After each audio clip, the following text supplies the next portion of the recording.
So I assume you guys know something about hot air balloon. Yeah, a bit. Yeah, a little bit. A little Yeah. bit? Yeah, just a bit. Scott, you be the fireman. Okay. Okay, you got the safety glasses. Yeah. There's a supply of paper behind you. Okay. And I want you to light that one down below. Well, not yet, not yet, Okay. not yet. Light that one down below, and as soon as you see that one burn down a little bit, put in another one. Okay. Okay. So we're going to heat up the air, okay? Jason? Yep. See, there's a string on the bottom. Hold that to one side. You're going to hold the balloon up here. No, pull them both over towards you, like that. Okay. You'll hold the balloon over like that, and I'll hold it up so we can start inflating the balloon with hot air. Okay. Okay. Now, wait, before we get started with that, though, why does it go up? Well, hot air is lighter than cold air, so it'll just go up. Doesn't it? Picks it up. Yeah, but that doesn't explain why it goes up. Hot air is lighter. Because the molecules separate, so then there's, like, they don't take up as much space. They don't take up so much Yeah. space, but that still doesn't explain why it goes up. Well, does it have It's anything? lighter, but Doesn't it float like in water type thing? well, that's the important thing. The thing that's making it go up is gravity. But gravity pulls down. Right, it's pulling down on the air all around the balloon. Oh. And Oh, it's I see. gravity forcing, the cold air is forcing the hot air up. Okay. Like a bubble in water. If you let go of, some air in water, it rises to the top. Yeah. Well, that's the same idea with this. Okay. If we can make a sort of bubble of air that's hot, the cold air around it will push it up. Okay. Okay, you think you got the idea now? Yeah. Yep. All right, so Jason, stand by and hold that string over to the side. Okay. And Scott, you ready? Yep.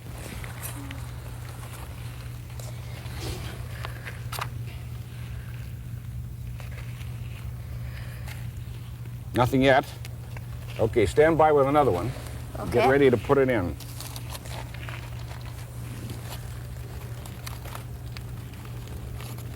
It's inflating already.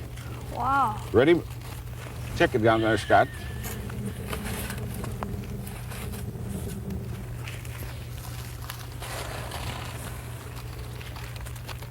Got it? You got it, Jason? Because I want to move back and see if I can take the loop out. Okay, I've got it. You got it? Yeah. Okay, there goes the loop.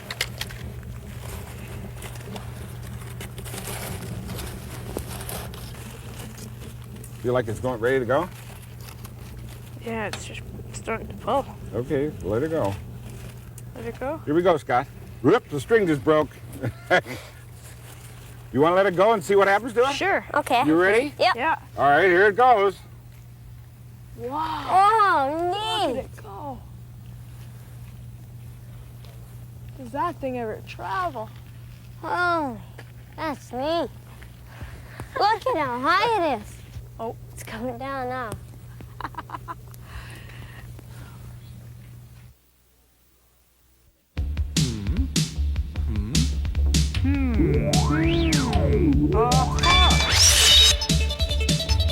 Tanis, your mother said that you're good in geography. Yes, I'm very good in geography. Okay, well then you should have no trouble at all finding the following places. First, New York City. Right there. Okay, next, Tokyo. Right there. California. British Columbia. Alaska. Okay, now that we've located those 5 places, I have a question for you. If you were going to fly by the shortest possible route from New York to Tokyo, would you go over California, British Columbia, or Alaska? Well, it looks like the shortest route would be to go over California, Right, like that, right? straight across, yeah. Yeah. But it really isn't. How do you know that? Well, when I went on a trip to Germany with my dad from Calgary, Mm-hmm. Where's Calgary? right there, Okay, where'd you go? to Germany, Over here. yeah, Cologne. Where'd you go then? Oh, well, we went over to Greenland. Okay, well, the shortest distance would look like it would be like that. Yeah, You went over Greenland? that's right. You sure? I'm positive. You looked out the window and there was Greenland? That's right. Okay. So where do you suspect that the shortest possible route from New York to Tokyo is going to be? Alaska. You have any idea why? Well, because the water in between, it would be longer than to go over. But I don't really know how to explain it. Well, so- let's explain it with the globe, because one of the problems with this is the flat map. It's called a Mercator projection. That means all the lines, when they intersect here, are at right angles, the Yeah. latitude and longitude. And That's right. the Earth is a sphere, isn't it? Yeah. So to open up the Earth and put it onto a flat map like this creates all kinds of distortions. So let's go look at an actual globe, Okay. and I think you'll see why it's the shortest distance. Here's a chain. Now hold it over New York. Okay. Now you run it around. We'll keep it over California, and you run it around over there to Tokyo. But now let's sort of make it about like that. Okay, that's Yeah. what on the map looks like the shortest route. Yeah. Look at all the slack. Yeah. Okay, A lot. now pull it and make it as tight as you can. Okay. Okay, now that's what's known as a great circle. A great circle route. If we pull the chain real tight, we could cut the globe right in half, right? That's Okay, right. Yeah. okay. If we went right through the center, we would have one half on here and one half on here. That describes a great circle, the greatest circle that you can get by cutting a sphere in half. And the shortest distance between 2 points on the surface of a sphere is along any great circle line. Yeah. Okay, so there it is right there. Goes right over Alaska. Now let's go back and look at on the map and see how funny that looks. Okay. Because after all, this is a flat map. Yes. So going from New York through California is that smaller circle, but going from New York via the Great Circle takes you right over Alaska to Tokyo. So remember, the next time you look for the shortest distance between 2 points on the surface of a sphere like the Earth, it's going to be along that line known as the Great Circle. Yes.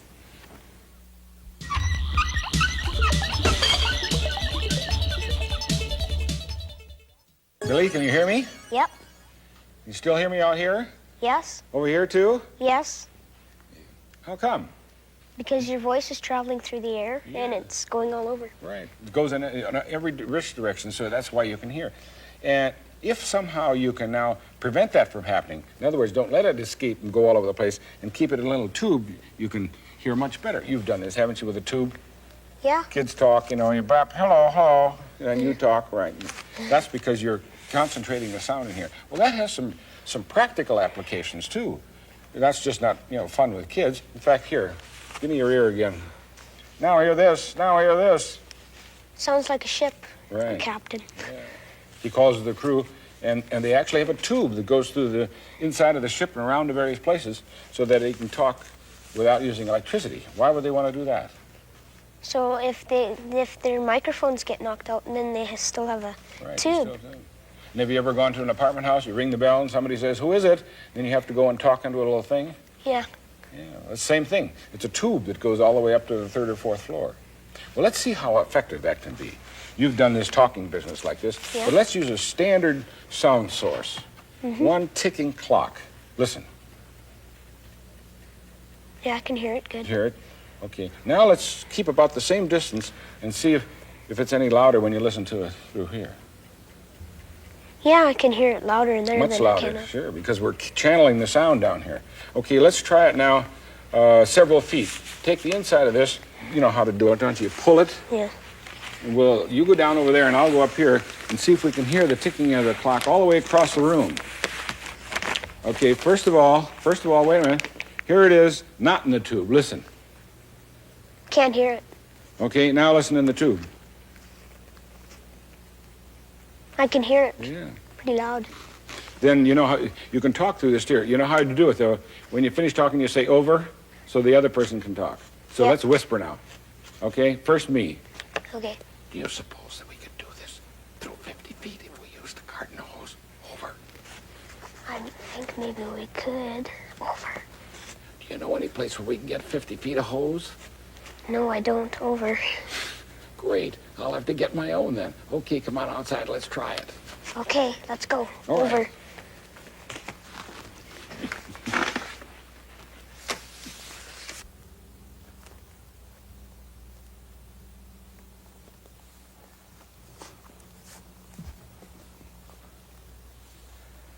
Okay, Bill, you can just drop it down here Okay. and take one end of the hose and go way over there. Is this far enough? Okay.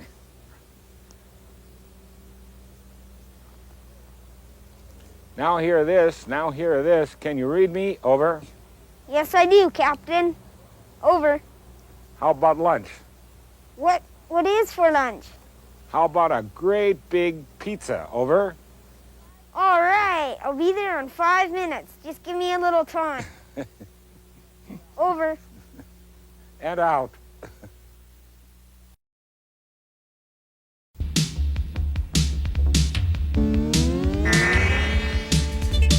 You know about robots, I assume.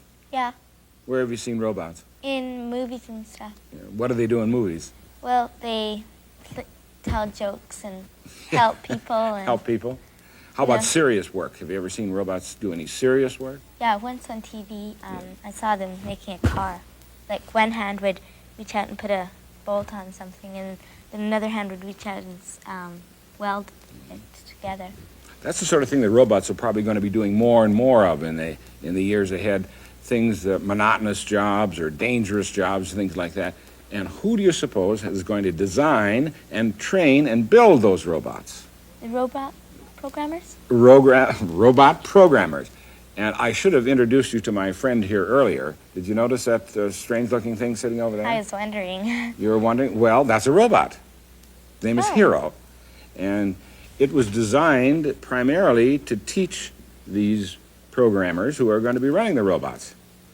Oh. And it has all special kinds of features. But the thing I wanted to show you was, how would you like a glass of milk?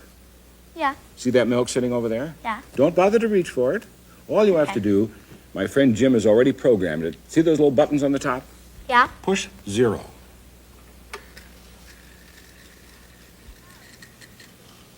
Wow, it's coming out.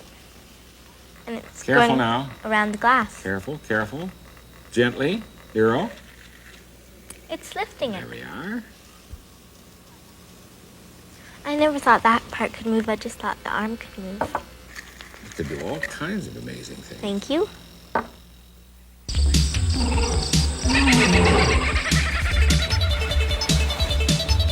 Watch this welder at work. Each weld will be in exactly the right place, and it's all done by a machine with no one at the controls. That's one definition of a robot. How does it know exactly where each weld is supposed to be? Well, it was taught how to do the job right by this master welder. As he moves the arm, a special sensing head measures each movement and records it on magnetic tape. Later, the human operator can push the switch, and every one of the instructions will be repeated step by step by the robot. This one is now welding beams automatically at a Westinghouse plant. Watch what this robot does as the panel comes down the conveyor. It senses the arrival of the panel, grips it, picks it up from the conveyor, and stacks it neatly on a pile. When the next panel arrives, the recorded instructions tell the robot to turn it over so the finish won't get scratched. Robots can work day and night without a break and even in the dark. The men who worked at this job found it unpleasant because of the heat and fumes, but a robot can work in almost any environment without complaint. This one moves from one machine to the other, inserting and removing the metal rods at exactly the right time. In the years ahead, men and women will do more supervising and teaching those co-workers who will do the monotonous, repetitive work, co-workers called robots.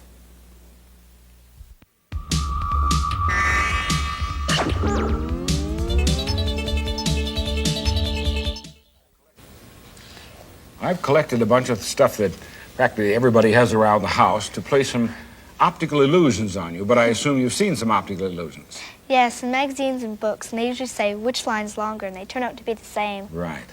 And here's my first one made out of straws.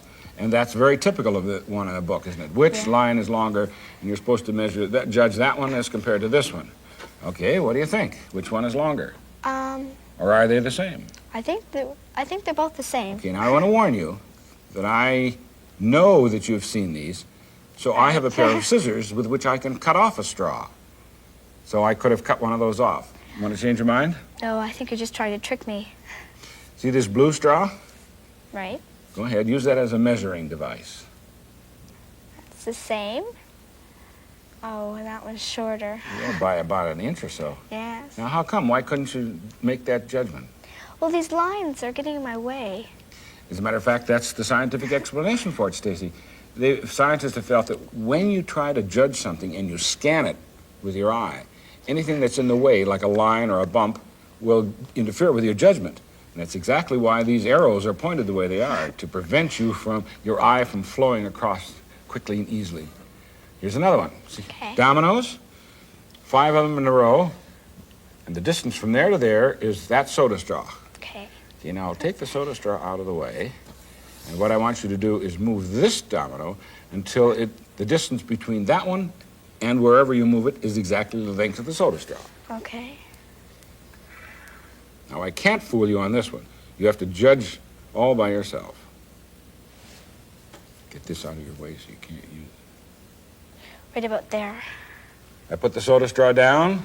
Should be this fit right in between them. Yes. Oh. Oh, no. No. Why? Well, all these dominoes were getting in my way this time, too. And Yeah. when my eye scanned it, it made it look Shorter over here. Yeah. And over here? longer. Yeah, nothing in your way. Now, have you got checkers? Yes. Okay. Nice little trick you can play on somebody with checkers. Who would you like to play it on? Debbie. Oh, your sister. Yeah. All right. Here's what you do. You get out the checkers, put one down like that. It has a long dimension there called a diameter. Okay. Now, you know you can pile checkers one on top of the other. I want you to make a pile right next to that one as tall as the diameter of one checker. Okay.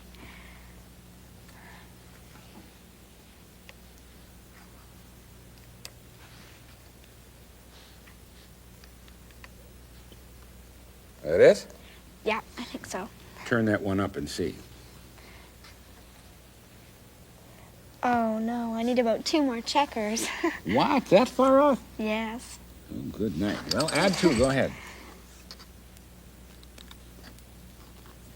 Now try. Yeah, now That's they're the right. same. Now, look down there. It's impossible, doesn't it seem like? Yes. Now, if you don't happen to have checkers around the house, maybe you'll have a glass and a saucer. If I put the glass in the middle of the saucer, it has a long dimension, right? The glass, its height, and it has a long dimension, the diameter. Which is the greatest? Should be, which is the greater, sorry. I think the glass Is taller than the Yeah. saucer is wide? Well, now that you know about optical illusions and how they work, what's happening to your eye as you look at the glass? Well, when I look at the glass, it seems longer because there's nothing to stop my eye. But when I look across the saucer, the glass is stopping it, so it looks shorter. You want to change your mind? Yes. What are you going to take? I think the saucer's going to be the greater. You are absolutely right, by quite a distance. Yes. Now, one last optical illusion. This one you probably won't be able to play on, Debbie, because it's a rather complicated drawing, but it's based on the same ideas we've been talking about. What do you see there? Well, I see some funny shaped squares and these lines spiraling into the center. Okay, a spiral means that they could not possibly be circles, because if they were circles, they wouldn't spiral into the center. Right. So what do you suspect immediately? That they're going to be circles. Here's a compass. Put it in the center, and you see I have an orange or a yellow dot over there? Yeah. Okay, start the pencil there and trace one all the way around.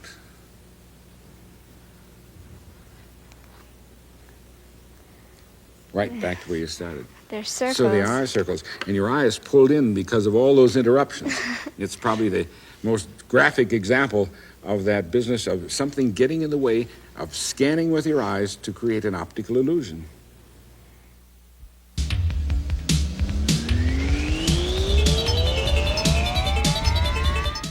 Okay, today, Michael, you're going to be an engineer.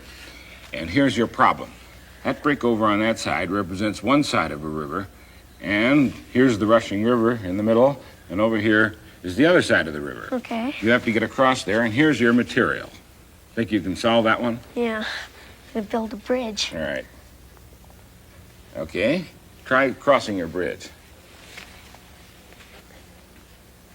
bending. Yeah, well, you better be careful.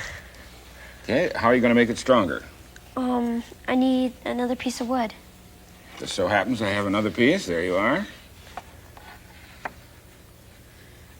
Okay. Try that one. Still bending. Okay, what do you need? Another piece of wood. Okay, there you are. That's your last piece, by the way. Let's hope it won't bend.